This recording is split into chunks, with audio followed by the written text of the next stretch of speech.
जननेता मदन भण्डारीको जन्म पूर्वी पहाडी जिल्ला ताप्लेजुङको ढुङ्गे साँगुमा भएको थियो। त्यही उहाँले संस्कृत भाषाको प्रारम्भिक अध्ययन र बनारसको साधु बेला महाविद्यालयमा उच्च शिक्षा अध्ययन गर्न पुग्नुभयो।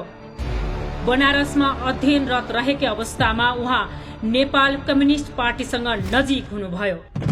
त्यसै सिलसिलामा नेपाल कम्युनिस्ट पार्टीका संस्थापक कमरेड पुष्पलालसँग उहाँको भेट भयो।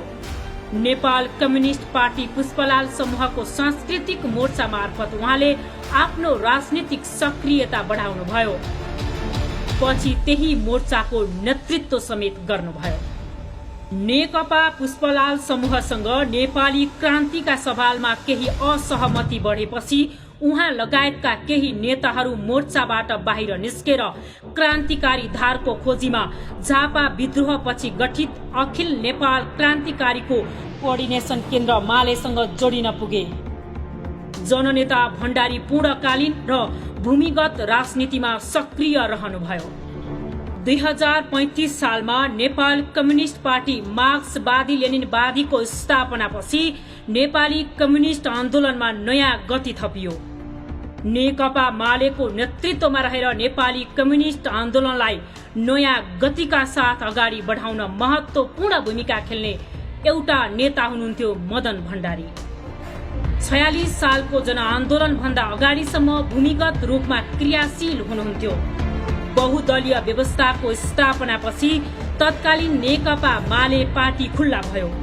पार्टी खुल्ला भएपछि 2047 साल कार्तिक महिनामा काठमाडौँको शहीद मञ्चमा नेकपा मालेले आम सभाको आयोजना गर्यो। त्यहाँ मदन भण्डारीले पहिलो सार्वजनिक भाषण गर्नुभयो। मदन भण्डारीको पहिलो भाषण नै देशव्यापी चर्चा र प्रशंसाको विषय बन्न पुग्यो। घर घरमा उहाँको भाषणका क्यासेटहरू बज्न थाले। टोल टोलमा उहाँका प्रशंसकहरू देखा परे।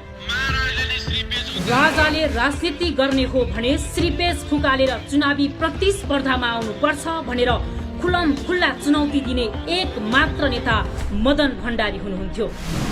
2048 सालको आम निर्वाचनमा नेपाली कांग्रेसका नेता तथा तत्कालीन प्रधानमन्त्री कृष्ण प्रसाद भट्टराईलाई हराएर चुनाव जितेपछि उहाँको लोकप्रियता असीमित रूपमै बढ्न पुग्यो। बहुदलीय व्यवस्थाको स्थापनापछि पार्टी खुल्ला भइसकेपछि तत्कालीन नेकपा मालेका महासचिवको हैसियतमा मदन भण्डारीले कम्युनिस्ट आन्दोलनको एकीकरणलाई महत्वका साथ अगाडि बढाउनुभयो। फलस्वरूप मदन भण्डारीको नेतृत्वमा रहेको नेकपा माले र मनमोहन अधिकारी र सहाना प्रधानको नेतृत्वमा रहेको नेकपा मार्क्सवादी बीच एकीकरण भई नेकपा एमाले गठन भयो। त्यस यता नेकपा एमाले नेपाली कम्युनिस्ट आन्दोलनको मूल प्रवाहको रूपमा लोकप्रिय रहँदै आएको छ। टनकपुरको राष्ट्रघाती सन्धिका विरुद्ध राष्ट्रियताको लडाईँमा अग्र मोर्चामा उभिनुभयो। अन्तर्राष्ट्रिय स्तरका विदेशी पत्रिकाहरूमा समेत उहाँका अन्तर्वार्ताहरू प्रकाशित हुन थाले। न्यूज वीक जस्तो कम्युनिस्ट विरोधी पत्रिकाले समेत नेपालमा कार्ल मार्क्स जीवित छन् भनेर मदन भण्डारीको अन्तर्वार्ता प्रकाशित गर्न पुग्यो। जननेता मदन भण्डारीको प्रभाव र लोकप्रियताका विविध कारणहरू छन्, तर पनि प्रमुख र महत्वपूर्ण कारण हो विचार। राजनीतिमा विचारलाई स्थापित गर्ने र विचार अनुसार राजनीतिलाई दोहोर्याउने वैचारिक क्षमताकै कारण उहाँ नेपाली राजनीतिमा चर्चित रहनुभयो। सैद्धान्तिक क्षमता र राजनीतिक नेतृत्वका दृष्टिले उहाँ प्रतिस्पर्धा विहीन व्यक्तित्वका रूपमा देखा पर्नुभयो। त्यसैको परिणाम स्वरूप नेकपा मालेको चौथो महाधिवेशनमा उहाँ सर्वसम्मतिबाट महासचिव बन्नुभयो। संयुक्त वाम मोर्चाको निर्माण, ऐतिहासिक जनआन्दोलनका लागि वातावरणको निर्माण, जनआन्दोलनको तयारी, जनआन्दोलनको सञ्चालन, अन्तरिम सरकारको गठन, नेपाल अधिराज्यको संविधान 2047 को निर्माण, भूमिगत पार्टीलाई खुल्ला गर्ने, नेपालको छिन्न भिन्न कम्युनिस्ट आन्दोलनलाई एकीकृत बनाउने, प्रगतिशील सरकार बनाउने उद्देश्यले निर्वाचनमा जाने, संसद मार्फत पार्टीका नीति तथा विचारहरू प्रभावित गर्ने, स्थानीय स्वायत्त शासन र विकेन्द्रीकरण जस्ता विषयहरूमा मदन भण्डारीको नेतृत्व सफल रह्यो। हरेक सवालमा आफ्ना विचारहरूलाई स्थापित गर्ने र लागू गर्ने कुरामा उहाँ दृढतापूर्वक लाग्नुहुन्थ्यो। त्यसैले उहाँका राजनीतिक सोचहरू सफलतामा परिणत हुन थालेका थिए। नेपाल अधिराज्यको संविधान 2047 जारी भएपछि जननेता भण्डारीले तत्कालीन नेकपा मालेका तर्फबाट संविधानको आलोचनात्मक समर्थन गर्दै आलोचनाका 27 वटा बुँदाहरू प्रस्तुत गर्नुभएको थियो।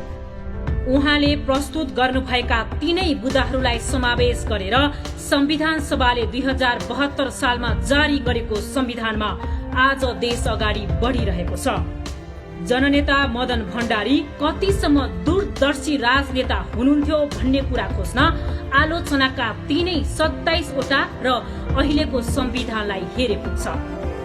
चीनिया क्रान्तिका लागि माओ त्से-तुङद्वारा प्रतिपादित नौलो जनवादी क्रान्तिको विचारलाई अंगीकार गरेर जन्मिएको र हुर्किएको पार्टी हो नेकपा एमाले।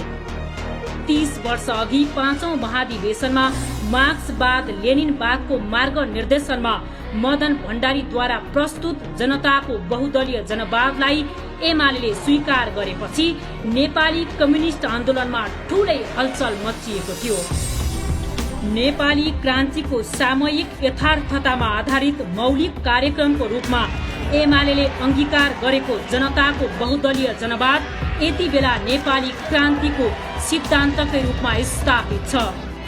एमाले मात्र होइन, अन्य कम्युनिस्ट पार्टीका लागि समेत सरोकारको विषय बन्न पुगेको छ जनताको बहुदलीय जनवाद। आज यो विचार नेपाली क्रान्तिको मौलिक कार्यक्रम, कार्यदिशा, कार्यनीति र रणनीतिलाई निर्देशित गर्ने नेतृत्वकारी विचार बनेको छ। मदन भण्डारी बारम्बार भन्ने गर्नुहुन्थ्यो, अबको स्थितिमा जनताबाट अनुमोदित नभइकन कसैलाई पनि शासन गर्ने अधिकार हुनु हुँदैन।